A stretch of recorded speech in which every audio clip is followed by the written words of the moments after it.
अजय और माखनलाल जिप्सी में बैठकर उस पते पर जा रहे थे जो रुद्र की मां ने उन्हें बताया था। शाम के 7 बज रहे थे, लेकिन अंधेरा इतना ज्यादा हो गया था कि लग रहा था जैसे रात के 10 बज रहे हों। अजय जिप्सी चला रहा था और माखनलाल उसकी बगल में बैठा हुआ था। साहब, आपको क्या लगता है, गौरी के गायब होने के पीछे क्या रुद्र के घर वालों में से किसी का हाथ है या गौरी खुद किसी के साथ भाग गई है? माखनलाल ने अजय से पूछा। माखनलाल, कुछ नहीं कह सकते। जब तक गौरी मिल नहीं जाती और बिना सबूत के हम किसी पर शक भी नहीं कर सकते। किसी भी लड़की का यूं अचानक शादी के मंडप से गायब हो जाना एक आश्चर्यचकित करने वाली बात है। और रुद्र की मां का एक अनजान लड़की से, जिससे सिर्फ वो 1 महीने से जानती हो, बिना उसके बारे में कुछ जाने यूं अचानक अपने बेटे से शादी कराना, ये भी आश्चर्यचकित करने वाली बात है। हाँ साहब, सही कहा आपने। आपको पता है, मेरी दादी कहती थी शादी के मंडप से दुल्हन तभी गायब होती है जब वो किसी लड़के से प्यार करती हो। नहीं माखनलाल, जरूरी नहीं जब दुल्हन किसी लड़के से प्यार करती हो तब वो गायब हो जाए। ये भी हो सकता है कि जब दूल्हा किसी और लड़की से प्यार करता हो तो वो दुल्हन को गायब करवा दे। मतलब आप कहना चाहते हैं कि रुद्र ने दुल्हन को गायब करवाया है? हाँ, मेरे कहने का कुछ ऐसा ही मतलब है। तुम खुद ही सोचो, रुद्र ने शहर में पढ़ाई लिखाई करी और अब वो बेंगलोर में जॉब करता है। उसकी जिंदगी में इस बीच कोई तो लड़की उसे पसंद आई होगी जिससे वो प्यार करता हो। और एक बात तुम्हें पता है, ये रुद्र ना बचपन से ही थोड़ा अजीब है। अपनी महत्वाकांक्षाओं के लिए वो कुछ भी कर सकता है। मतलब, क्या आप रुद्र को बचपन से जानते हैं? हाँ, मैं रुद्र को बचपन से जानता हूँ। रुद्र मेरा बचपन का दोस्त है। ये सिर की चोट देख रहे हो, ये बचपन में उसी ने मुझे दी थी। जब से मुझे लगी थी, मुझे याद ही नहीं उस रात क्या हुआ था। बस याद है कि ये रुद्र के कारण ही लगी है।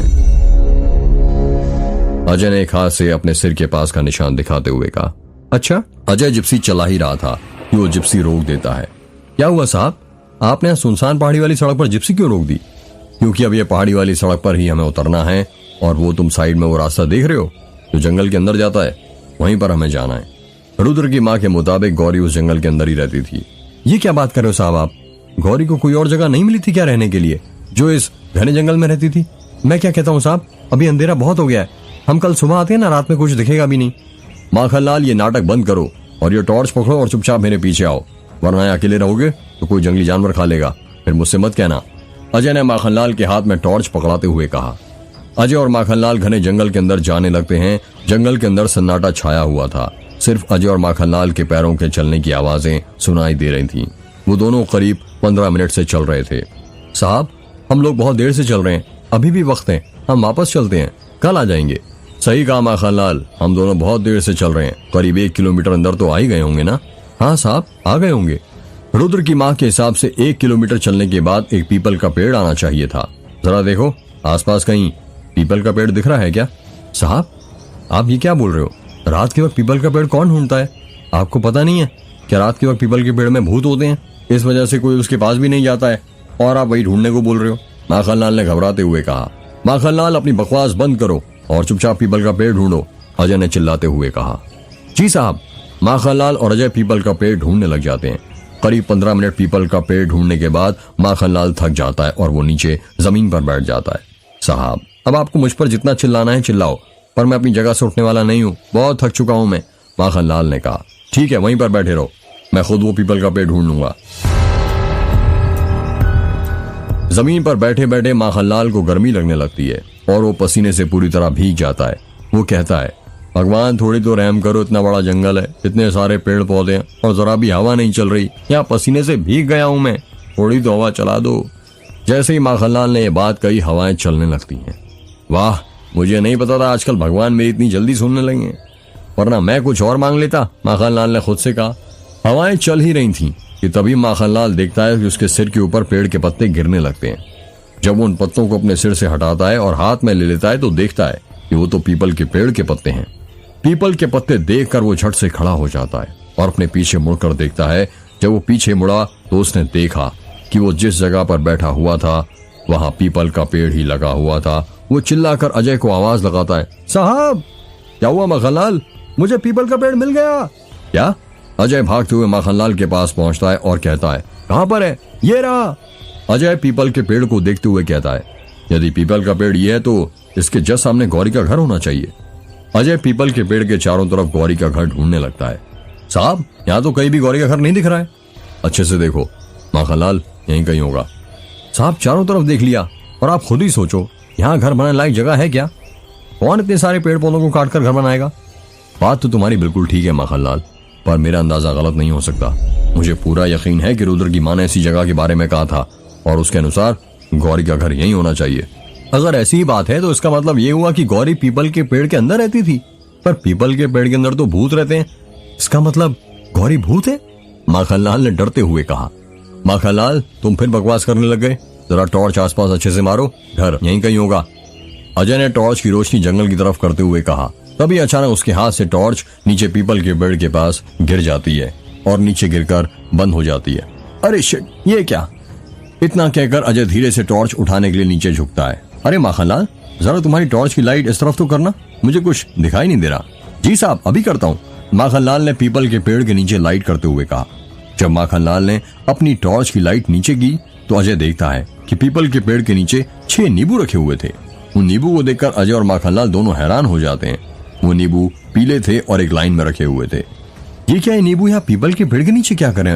माखनलाल ने कहा। माखनलाल, उससे भी हैरानी वाली बात तो ये है कि इस जंगल के अंदर कहीं भी नींबू का पेड़ नहीं है, तो ये 6 नींबू आए कहाँ से? साहब, ये 6 नींबू है, मतलब पहला रुद्र का, दूसरी माँ का, तीसरा उसकी चाची का, चौथा उसके चाचा का और 5वां उसके चाचा के लड़की का। और माखनलाल बोलते बोलते रुक जाता है। और 6वां नींबू किसका माखनलाल? अजय ने घबराते हुए कहा। 6वां नींबू उसके दादाजी का। ये भी तो हो सकता है कि माखनलाल के 6 नींबू उसके दोस्तों के नाम के हों। पहला रुद्र का, बाकी उसके 5 दोस्त तन्वी, अनन्या, समीर, पीयूष और अर्जुन का। हाँ साहब, ये भी हो सकता है, अजय ने हंसते हुए कहा। अब बस भी करो माखनलाल, तुम्हारी अंधविश्वास से भरी अनसुलझी पहेलियां नहीं सुननी मुझे। बातें वही किया करो, समझ में आए। साहब, ये अंधविश्वास से भरी अनसुलझी पहेलियां जब सुलझ जाती है ना, तो समझ में तो आती हैं, पर उसका उपाय पता नहीं चलता। थोड़ी देर रुककर माखनलाल फिर कहता है। साहब, मुझे तो लगता है कि गौरी काला जादू करती थी और अपने काले जादू से ही उसने रुद्र की माँ को अपने वश में किया था। अब बस भी करो माखनलाल, ये क्या जादू टोने वाली बातें कर रहे हो? और चुपचाप अब ये नींबू उठाओ। हो सकता है कि गौरी के हाथ के फिंगरप्रिंट्स इन नींबू पर लगे हों। ये आप कैसी बात कर रहे हो साहब? यदि उसका काला जादू मुझे लग गया तो? माखनलाल, बस, अजय ने चिल्लाते हुए कहा। ठीक है साहब, उठाता हूँ। माखनलाल नीचे बैठता है और नींबू उठाने के लिए अपना हाथ आगे बढ़ाने लगता है। माखनलाल की दिल की धड़कनें तेज होने लगती हैं। उसके माथे से पसीने की बूंद नीचे गिरने लगती है। टप टप। माखनलाल वो नींबू उठाने ही वाला था कि तभी अजय उसे रोक लेता और कहता है, सुनो माखनलाल, ऐसे नींबू उठाओगे क्या? हाँ साहब, आप ठीक कह रहे हैं, उठाने से पहले मैं एक बार हनुमान चालीसा का पाठ कर लेता हूँ। बेवकूफ, मैं उसकी बात नहीं कर रहा हूँ। यदि ऐसे नींबू उठाओगे तो तुम्हारे हाथ के निशान ही ऊपर लग जाएंगे। ये ग्लव्स लो और ये पॉलिथीन इसमें रख लो, इन सब नींबुओं को। अजय ने माखनलाल को ग्लव्स और पॉलिथीन देते हुए कहा। माखनलाल ग्लव्स पहनता है और नींबू उठाने लगता है। वो जैसे ही पहला नींबू उस सफेद पॉलिथीन में रखता है, सर्र से हवा चलने की आवाज सुनाई देती है और वो डर डर के जल्दी से सारे नींबू पॉलिथीन में रख लेता है और कहता है, अब चलें साहब? हाँ चलो रुद्र के घर। बता दो दें कि गौरी के पत्ते पर गौरी की जगह ये नींबू मिले हैं हमें। इतनी रात को जाना ठीक रहेगा? 9 बज गए। माखनलाल, हम पहले लेट हो चुके हैं और ये किसी लड़की की जान का सवाल है, हमें जल्द से जल्द उसे ढूंढना है।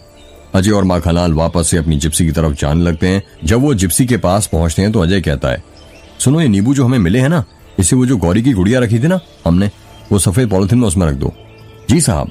माखनलाल जिप्सी के अंदर वो पॉलिथीन ढूंढने लगता है। बहुत कोशिश करने के बाद भी वो उसे नहीं मिलती। साहब, पॉलिथीन कहीं नहीं मिल रही, यहीं पर तो रखी थी। क्या बोल रहे हो तुम माखनलाल? अभी जंगल में जाने से पहले यहीं जिप्सी के पीछे वाली सीट पर ही तो गुड़िया रखी थी। इतना कहकर अजय भी जिप्सी के पीछे वाली सीट पर वो गुड़िया ढूंढने लगता है, पर उसे भी वो गुड़िया नहीं मिलती है। ऐसा कैसे हो सकता है? मैंने अपने हाथों से उस गुड़िया को यहाँ पर रखा था, अजय ने हैरानी के साथ कहा। कहीं वो गुड़िया कहीं गायब तो नहीं होगी गौरी की तरह? याद है साहब, अर्जुन ने कहा था वो गुड़िया संभाल कर रखना, कहीं गायब भी हो सकती है। और देखिए, हो गई अपने आप गायब। माखनलाल के साथ साथ अजय भी पसीने से भीग जाता है।